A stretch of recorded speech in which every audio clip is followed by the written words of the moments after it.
Loss లాభ నష్టాలు ప్రాబ్లంను ఈజీగా చేయడం ఎలా చూడండి. ఒకసారి ఇక్కడ 26,000 మామిడి పండ్లలో కొంత భాగము 18% నష్టమునకు, మిగిలినది 8% లాభమునకు అమ్మిన మొత్తం మీద 12% నష్టం వచ్చినది అయినా లాభంకు అమ్మిన మామిడి పండ్ల సంఖ్య ఎంత? షార్ట్కట్ మెథడ్ ఏంటంటే ఇక్కడ మొత్తం మీద 12% నష్టము కాబట్టి 100లో 12 పోతే 88.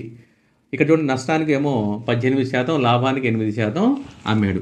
నష్టానికి అమ్మితే ఇక్కడ 100లో నుంచి 18 తీసేస్తే 82, ఇక్కడ 100 + 8 108. దీంట్లో సబ్ట్రాక్షన్ చేస్తే ఇక్కడ 20, పెద్దదానిలో నుంచి చిన్నదాన్ని తీసేసేయాలి, 10:3 వస్తుంది. ఓకే, ఇప్పుడు 10 + 3 అనగా ఈ 26,000 మామిడి పండ్లు అని అర్థం. 13 అనగా 27,000 మామిడి పండ్లు అయితే లాభానికి అమ్మిన మామిడి పండ్లు అంటే 3 అనగా ఎంత? ఇది ఓకే, షార్ట్ కట్ మెథడ్ అనమాట. 3 × 26,000 26,000 డివైడెడ్ బై 13. 13 ఎక్కం దీంట్లో 2 టైమ్స్ పోద్ది కాబట్టి 6,000 మామిడి పండ్లు మనకి 8% లాభానికి అమ్మిన మామిడి పండ్ల సంఖ్య 6,000. ఒకసారి ఏ ఒక ఇల్లును 20% లాభంతో బీకు అమ్మెను, బి 20% లాభంతో సికు అమ్మెను, సి దానిని 18 లక్షల రూపాయలకు కొనిన ఏ ఇల్లు కొన్న వెల ఎంత అన్నాడు. చూడండి, ఏ అనే అతను ఎంత కొన్నాడో మనకు తెలియదు, దాన్ని నేను ఎక్స్ అనుకున్నాను. ఈ ఎక్స్ అతను ఎంత కొన్నాడో తెలియదు, దాన్ని నేను ఎక్స్ అనుకున్నాను. అతను 20% లాభంతో 20% లాభంతో బీకు అమ్మాడు, అంటే బీ కొన్న వెల ఇది. బి దానిని ఇంకొక 20% లాభంతో సికు అమ్మితే సి కొన్న వెల ఎంత అంటే 18 లక్షలు. ఓకే, ఇది కాబట్టి ఏ కొన్న వెల ఎంత అన్నాడు కాబట్టి ఏ నెట్ తీసుకెళ్ళిపోతాం. Therefore x is equal to 18 లక్షలు ఇంటూ 100/120 ఇంటూ 100/120. 2 జీరోస్ క్యాన్సిల్ చేయండి.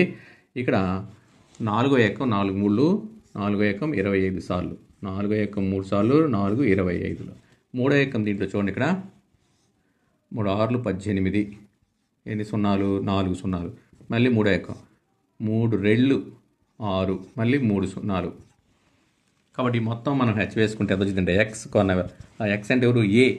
ఏ కొన్న వెల ఎంత అంటే 12,50,000 రూపాయలకు కొన్నాడు. ఏ కొన్న వెల 12,50,000.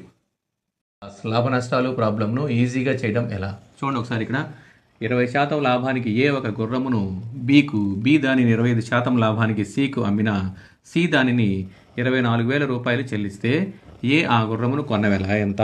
చూడండి, ఏ ఎంత కొన్నాడో ఆ గుర్రాన్ని తెలియదు కాబట్టి ఎక్స్ అనుకున్నాం.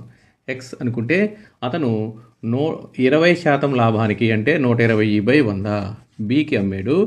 బి 25% లాభంతో అంటే 125/100 that is equal to C 24,000 రూపాయలు చెల్లించాడు. సో ఏ కొన్న వెల అంటే x is equal to 24,000 into 100/120 into 100/125. 25 ఎక్కం దీంట్లో 5 సార్లు, ఇక్కడ 4 టైమ్స్. 0 0 క్యాన్సిల్ చేయండి. 5 ఎక్కం దీంట్లో 2 టైమ్స్, ఇక్కడ 6 టైమ్స్. 6 ఎక్కం 6 4 24.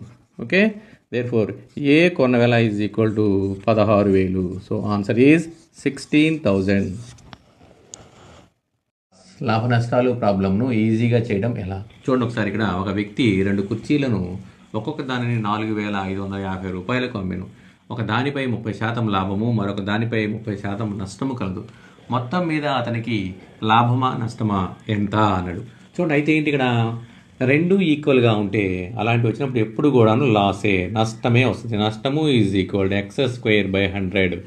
ఒక లాభము ఇంటూ ఒక నష్టము సేమ్ ఉండాలి, డివైడెడ్ బై 100 అంటే ఎంత వస్తుంది? ఇక్కడ 9% నష్ట శాతము. సో అంటే అమ్మిన వెల 91%, 9 పోతే 91% ఈజ్ ఈక్వల్ టు 2 వస్తువులు అంటే 9,100. అయితే 100% ఈజ్ ఈక్వల్ టు ఎంత? చూడండి, 100 ఇంటూ 9,100 డివైడెడ్ బై 91. 91 దీంట్లో ఎంత వచ్చింది? ఇక్కడ చూడండి, ఇక్కడ 10,000 రూపాయలు. 10,000 రూపాయలు కొన్నాడు. సో కాబట్టి ఇక్కడ నష్టం వచ్చింది మనకి. నష్టము ఈజ్ ఈక్వల్ టు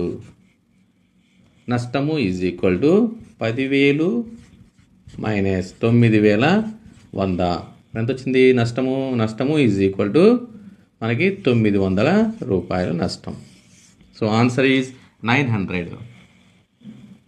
ప్రాబ్లంను ఈజీగా చేయటం ఎలా? చూడండి ఒకసారి ఇక్కడ ఒక వ్యాపారమును ఏ 18,000చే ప్రారంభించను, 4 నెలల తరువాత బి 20,000తో చేరెను, సంవత్సరం తర్వాత వారికి లభించిన 70,500లో ఏ వాటా ఎంత? అంటే సంవత్సరం చివర 70,500 లాభం వచ్చింది, వాళ్ళు పంచుకుంటే ఏ వాటా ఎంత అన్నాడు. ఏ 18,000 ఇంటూ 12 నెలలు, బి అనే అతను 4 నెలల తరువాత చేరాడు కాబట్టి 8 నెలలు వ్యాపారంలో ఉన్నాడు, 20,000 పెట్టుబడి పెట్టాడు కాబట్టి 3 zeros కొట్టేసేయండి. ఇక్కడ 4 టేబుల్ 4 2 8, 4 3 12, ఇక్కడ 2 ఎకం 9 సార్లు 3 9 27 ఈస్టు ఇక్కడ 20. సో ఇది కాబట్టి మొత్తం లాభము అంటే 27 ప్లస్ 20 47 అనగా 70,500. అయితే ఏమడిగాడు ఇక్కడ మనకి ఏ వాటా అంటే ఇక్కడ 27 అనగా ఎంత, ఏకి వచ్చిన వాటా ఎంత అన్నాడు. చూడండి ఇక్కడ 27 ఇంటూ 70,500 డివైడెడ్ బై 47. 47 ఎకం దీంట్లో చూడండి ఇక్కడ 15 సార్లు పోయింది, 0 0 1500. దట్ ఈజ్ ఈక్వల్ టు ఈ రెండు మనం ఇంటూ చేసుకుంటే 40,500. So answer is 40,500. ఏ వాటా 40,500.